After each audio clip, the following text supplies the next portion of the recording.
I discovered my husband is secretly in love with my best friend, and now they want me to move out of our home so they can raise my children together while cutting me off completely. I always trusted my best friend, Lily, 35F. She had been my confidant since college, someone I could rely on through every high and low. And my husband, Ethan, 36M, was my rock, my partner, and the father of our 2 children. Together, the 3 of us had shared countless dinners, holidays, and moments that made life feel secure and happy. So when I noticed that Lily had been coming around more often, staying longer, I brushed it off. She was my best friend, and maybe she just needed more support. Ethan seemed happy to entertain her, even offering to cook dinner or keep her company while I handled chores or put the kids to bed. I thought it was sweet, and I felt grateful to have such a close-knit support system. But then, the changes started. Ethan began making small comments that I couldn't quite shake. Comments about how much better Lily understood him, or how refreshing it was to talk to someone who shared his perspective. At first, I chalked it up to his usual moodiness. But when he began staying up late to talk to her privately, even going so far as to tell me, "It's just adult conversation. You wouldn't understand," the unease set in. One evening, while putting the kids to bed, I heard hushed voices from downstairs. My curiosity got the best of me, and I quietly made my way to the landing, straining to hear. Their voices were low but charged, and then, clear as day, I heard Ethan's voice.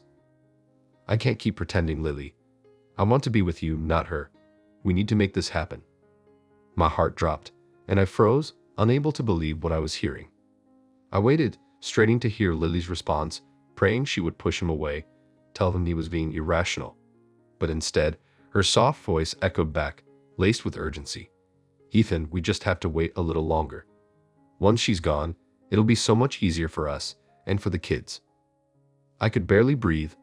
This wasn't some momentary lapse or secret crush. This was a plan. They were talking about replacing me, cutting me out of my own family. The betrayal hit me so hard, I had to grip the stair railing to keep from collapsing. The next morning, I confronted Ethan, hoping that somehow I'd misheard, that it wasn't as bad as it had sounded. But as soon as I brought it up, he didn't deny it. Instead, he sighed, his expression indifferent. "You heard us then." I could barely believe his tone, so calm, as if he were discussing the weather. "How long has this been going on, Ethan? How could you do this to me, to us?" He didn't even flinch, looking at me with a coldness I'd never seen before. "Look, we're in love, and you and we just don't work anymore. I'm sorry, but it's best if you move on. It'll be better for everyone." "Better?" I repeated, my voice shaking. "Better for who exactly? You and Lily? What about the kids? You think ripping their mother out of their lives is going to be better for them?" He just shrugged. "They'll adjust. Lily and I can provide them with a stable home.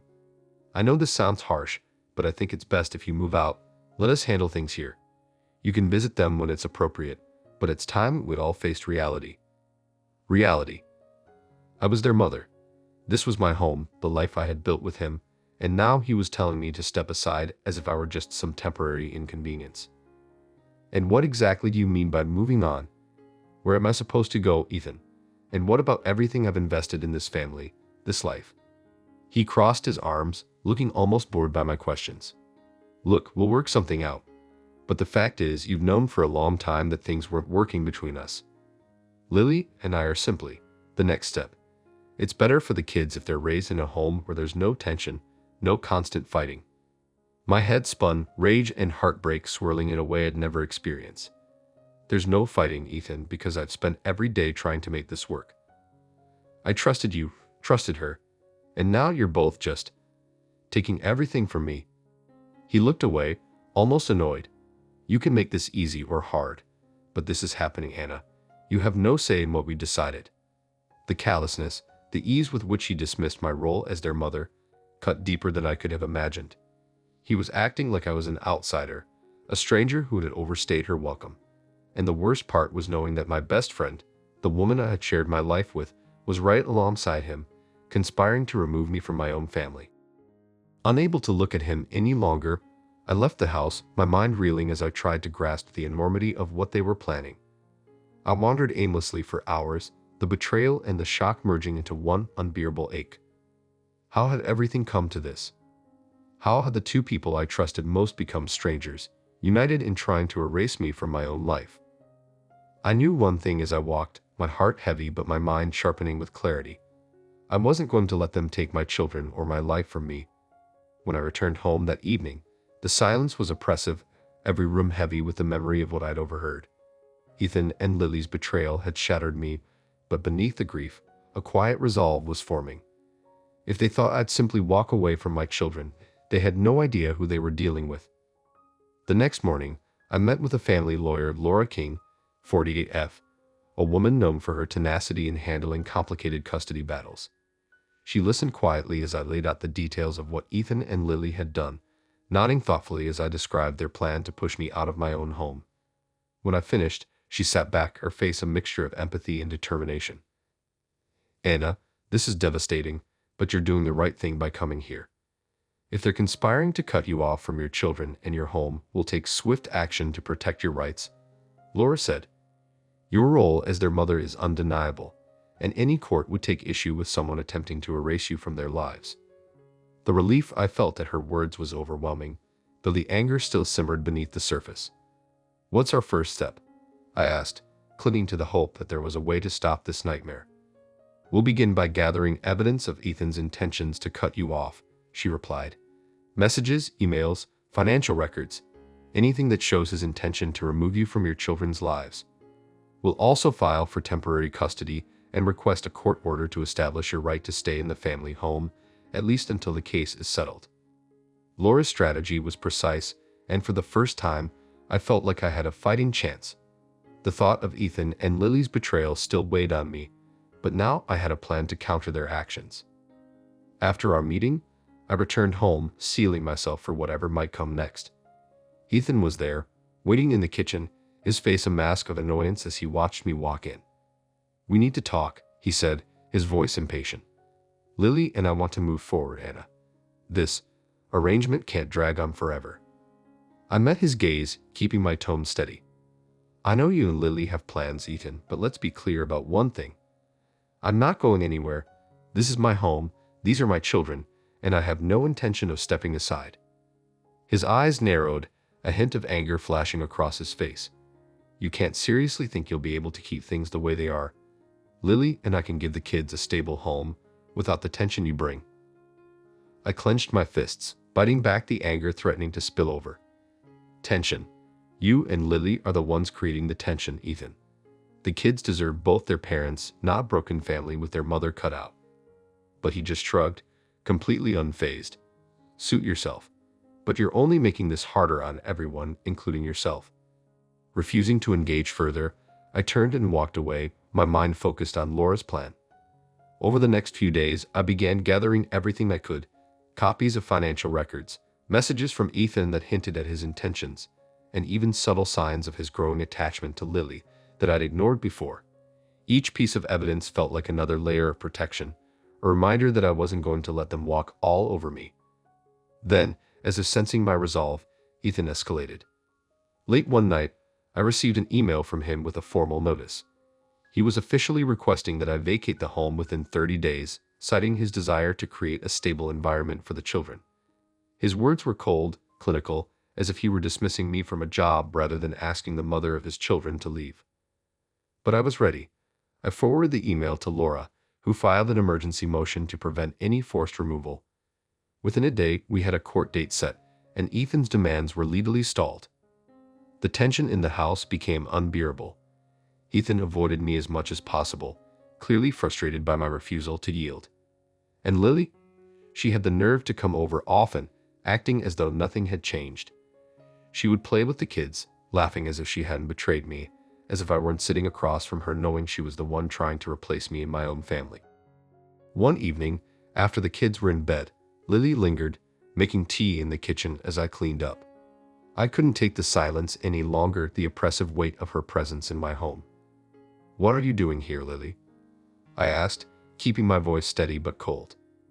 She turned, flashing me that fake, saccharine smile I'd come to hate. "I'm here for the kids, Anna. They deserve a stable, happy family. And I think deep down, you know it too." Her audacity took my breath away. "You think you can just take over my life, my children, and I'll walk away quietly. You're insane. Lily crossed her arms, her expression hardening. Look, Anna, you're a great mom, but I've seen the way you and Ethan argue. You're tense, always stressed. It's not what's best for them. Ethan and I can provide a real family, a calm environment. A real family? She was acting like I didn't already have that, like I hadn't been the one putting in the work to keep our family together. Let me be clear, I said, my voice barely a whisper. You will never replace me. You and Ethan can play house all you want, but you won't push me out of my children's lives.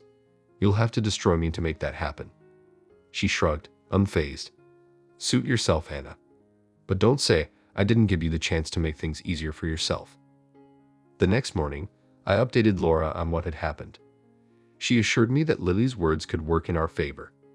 If she continues to make statements like that, it'll help establish that this was premeditated, an attempt to manipulate the situation.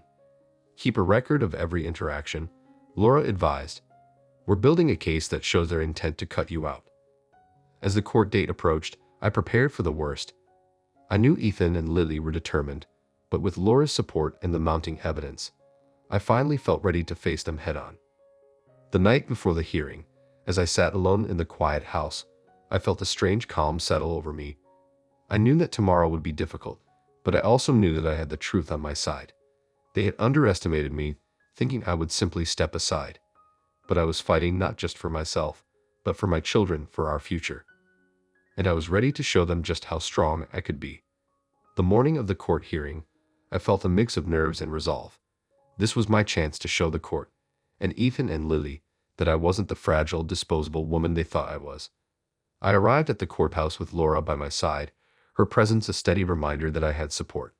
She assured me that our case was solid, and with the evidence we gathered, we were ready to face anything Ethan and Lily might throw at us. When Ethan arrived, he barely looked at me, his face hard and expressionless. Behind him was Lily, her confident smile faltering slightly when she saw me. They were both playing this as if it was a foregone conclusion, as if they'd already decided I would be out of the picture, whether I wanted it or not. But I could see a flicker of doubt in their eyes, a hesitation that told me they knew this wasn't going to go as smoothly as they planned. The hearing began, and Laura presented our case with cool professionalism. She detailed Ethan's request to have me vacate the home and highlighted his attempts to coerce me into agreeing to a new family arrangement. Then, she presented the evidence we gathered, copies of the emails, texts, and recordings of conversations that revealed Ethan and Lily's intentions to cut me out and raise my children as if I didn't exist. The judge, a stern woman with a sharp eye, listened intently, her gaze flicking between Ethan and me as Laura laid out the facts. When Laura presented Ethan's written request that I remove myself from the family home to avoid tension for the children, the judge's eyebrows raised slightly. Laura's case was clear. Ethan and Lily had a calculated plan to push me out, and they had no legal or ethical ground to do so. Then, it was Ethan's turn. He stood, his expression feigned indifference as he attempted to frame himself as the reasonable one in this situation. Your Honor, he began, his voice calm, Anna and I have been struggling for some time. Our home has been tense, and I only want what's best for the kids. I believe that a stable environment, without constant conflict, would be better for them. The judge frowned slightly, not entirely buying his tone. Mr. Parker, from what I've heard so far, it seems like you were attempting to remove Ms. Parker from her role in her children's lives entirely. How exactly do you think this arrangement would benefit the children? Ethan shifted, his calm demeanor faltering. I just think that if Anna could accept the situation, she would see that this is for the best. Lily and I are prepared to provide a stable family environment. Prepared to provide a stable family environment, I thought bitterly. The audacity of his words made my blood boil, but I stayed silent, letting Laura handle things. The judge turned to Lily, her face sharp and critical. Ms. Carson, would you care to explain your role in all of this? Lily looked at the judge, trying to muster her most sympathetic expression. I've been close with both Ethan and Anna for years, Your Honor. I've seen the strain in their marriage and how it's affected the children. I only want what's best for them. I would never try to replace Anna. I just want to help give the kids a happy, stable home. The judge's eyes narrowed, her expression cold. A happy, stable home that involves removing their mother. Lily hesitated, glancing nervously at Ethan. It's more complicated than that. Anna hasn't been herself. She's been tense, withdrawn. I thought maybe giving her space would help. Laura took the opportunity to step in, her voice firm. Your Honor, let me be clear. This is a blatant attempt to remove Ms. Parker from her children's lives. The emotional manipulation here is staggering. Mr. Parker and Ms. Carson have both tried to rewrite the role of the mother entirely out of the family structure, a decision no child should have to endure. Our evidence shows a calculated effort to minimize Ms. Parker's presence and control the narrative in their favor. The judge nodded thoughtfully, turning her gaze back to Ethan and Lily. This case isn't about what's best for you, Mr. Parker or Ms. Carson. It's about the welfare of these children, and it's clear that there's a deliberate attempt to create a wedge between the children and their mother. She turned back to Laura. Miss King, is there anything further you'd like to add? Laura nodded, pulling out our last piece of evidence. Your Honor, we have a statement from Ms. Parker's family counselor, attesting to her dedication as a mother and the support she has sought for her children through every difficult phase. Additionally, we have records of Mr. Parker's attempts to pressure Ms. Parker into leaving the home, which demonstrates an unwillingness to foster a healthy co-parenting relationship. The judge considered this, nodding. I've heard enough, she said firmly, her gaze fixed on Ethan and Lily. It's clear to me that there has been an underhanded attempt to manipulate the situation in a way that is neither ethical nor supportive of these children's needs. Mr. Parker, your approach to this family arrangement is legally and morally unacceptable. She looked down at her notes, her tone absolute. Effective immediately, Ms. Parker will retain full custody of the children, with Mr. Parker permitted supervised visitation. Additionally, Ms. Parker will have exclusive right to remain in the family home, and Ms. Carson is to have no contact with the children until further review.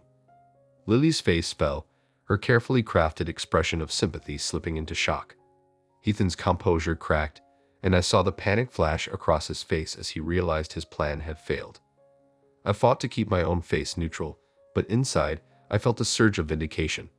They had tried to erase me, to take my children and my life from me, and now they were finally facing the consequences.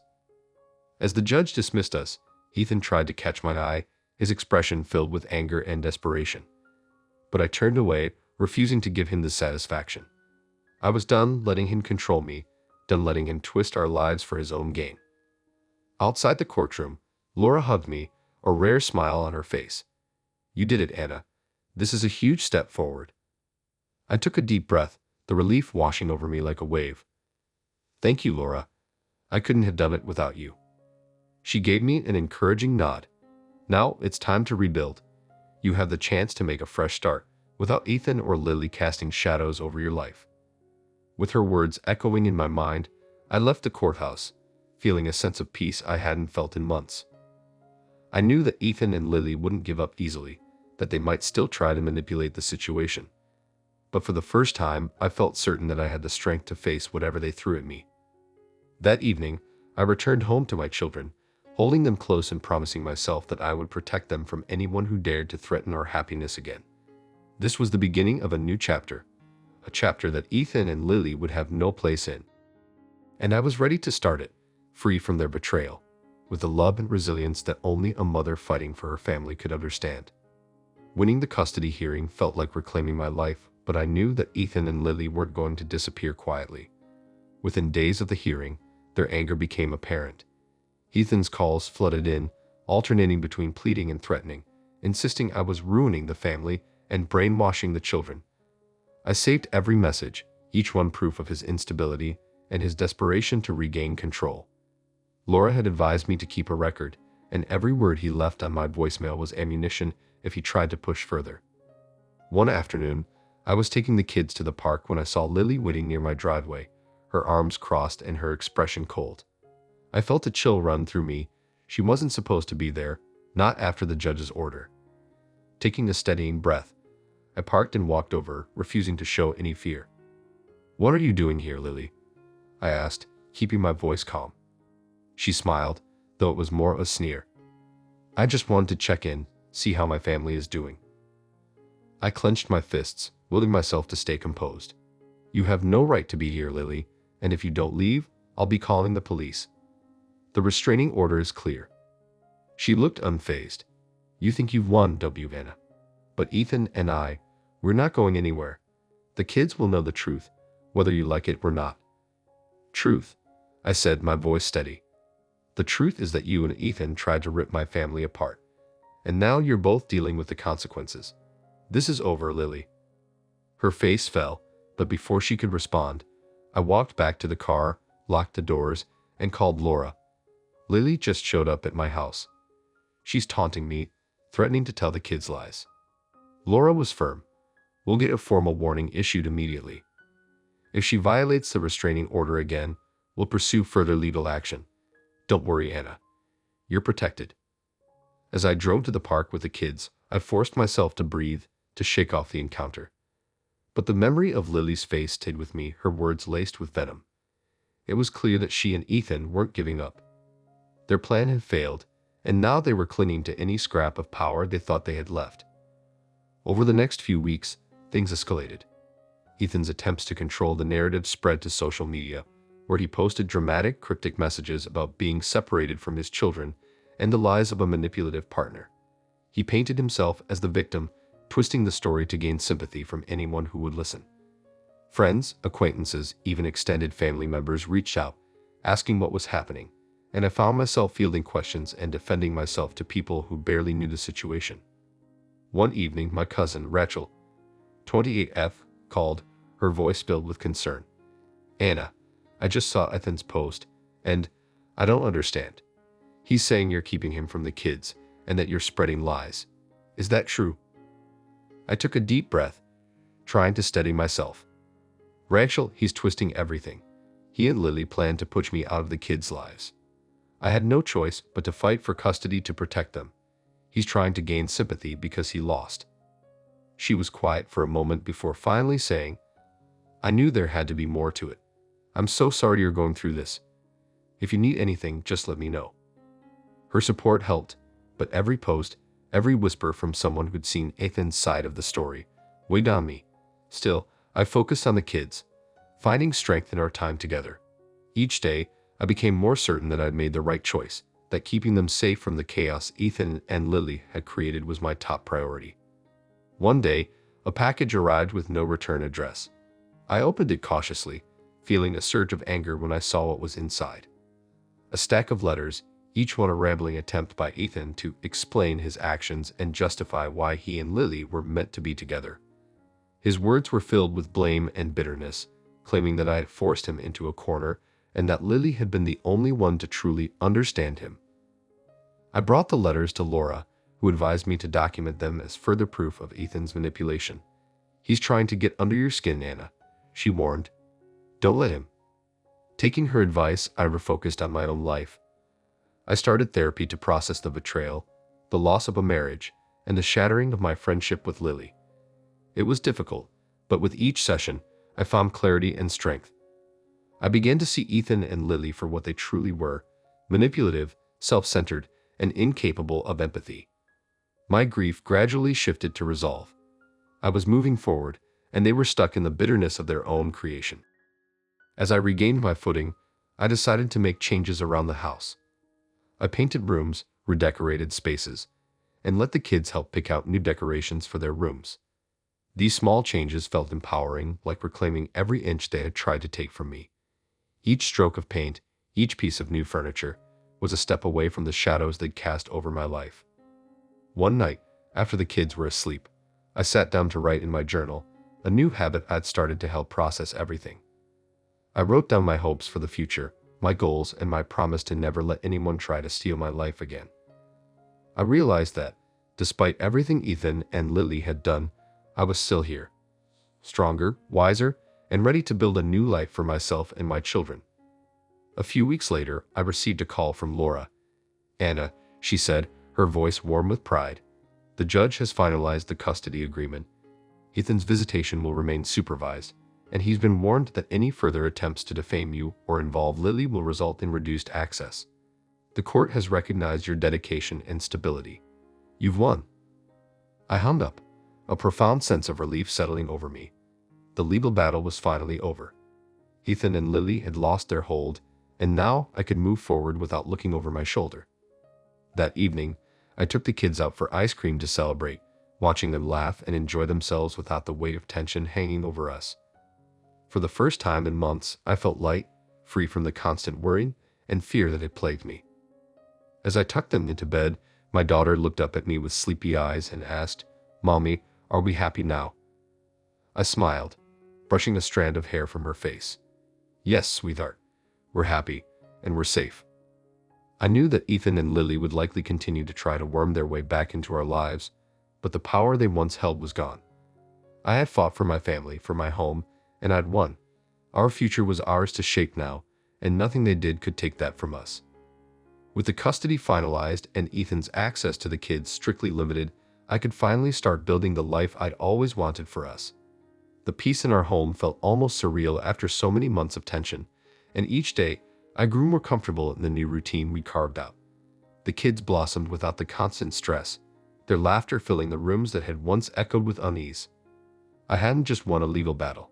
I had reclaimed our lives. Ethan's online campaign continued for a time. His posts became more desperate, even unhinged, painting himself as a victim of a cruel and unjust system, manipulated by an overbearing ex-wife. But without any access to the kids or a real way to disrupt our lives, his influence waned. Friends and family who had once hesitated were now rallying around us, reaching out to offer their support. Even those who had initially questioned me now saw the truth. One evening, my mother and a few close friends gathered at our home for a small celebration. We cooked, laughed, and reminisced, and for the first time, I felt truly surrounded by love and loyalty. My mother pulled me aside, her eyes soft with regret but also pride. "I didn't realize how strong you were, Anna," she said. "What you've done, what you've built. You've created a beautiful life for your children, and I'm so proud of you." I hugged her, grateful that she was there and had come around. The distance Megan had tried to create between us was gone, replaced with a deeper bond forged by everything we'd endured together. As life settled, I decided to go back to work part-time, picking up projects that reignited my creativity and reminded me of who I was outside of motherhood and survival. It felt good to step back into my career, and with the support of my family and friends, I was able to balance work and life in a way that felt fulfilling and empowering. Months passed, and we found our rhythm. The kids thrived, and every new memory we created became another layer of healing. One day, while walking in the park, my daughter looked up at me with her bright, innocent eyes. "Mommy, will we ever see Daddy again?" she asked. Her question caught me off guard, but I knew it was bound to come. "Maybe, sweetheart," I replied, choosing my words carefully. "But right now, he needs to work on being the best dad he can be. And for now, you and I, and your brother, we have each other." She seemed satisfied with that, nodding and running off to play.